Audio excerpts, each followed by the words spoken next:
హరిహర వీరమల్లు. ఇందాక తమ్ముడు భరణి చెప్పినట్టు శివుడు ఒక్కడొస్తేనే శివతాండవం చేస్తే 14 లోకాలు దద్దరిల్లిపోతాయని చెప్తారు. అవునా? శివుడు త్రిశూలం పట్టుకుని తాండవం చేస్తే గడగడ గడగడగడ భూలోకం అంతా ఉణికిపోతుంది. అటువంటి శివుడు వస్తున్నాడు. విష్ణుమూర్తి సుదర్శనాన్ని వదిలితే ఎంతోమంది శిశుపాలుని సంహరించగలిగిన శక్తి ఉంది అతనికి. ఒకడు హరుడు, ఒకడు హరి. విష్ణుమూర్తి శివుడు వీళ్ళిద్దరూ కలిసి వస్తున్నాడు. హరిహర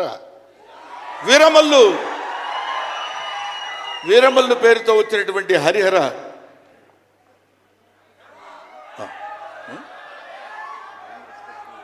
ఓకే అందుకని హరిహర వీరమల్లు గురించి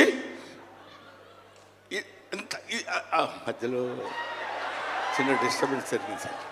సరే, ఏదేమైనా ఆ సినిమా గురించి ఇంక నేను చెప్పాల్సిన పని లేదు, మీరు చూస్తారు కాబట్టి నేను మాట్లాడదు. ఎందుకంటే పవన్ కళ్యాణ్ గారి గురించి ఆవిష్కరించి ఆయన గురించి 2 ముక్కలు చెప్పాలని. సరే, సినిమా గురించి అంటారా, ఇంకా ఆయన గురించి మనం ప్రత్యేకంగా చెప్పాల్సిన అవసరం లేదు.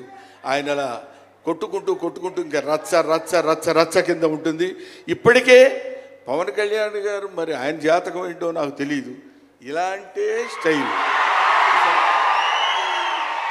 అప్పుడెప్పుడో ప్యాంటు మీద ప్యాంట్ వేసుకుంటే స్టైలు. ఆయన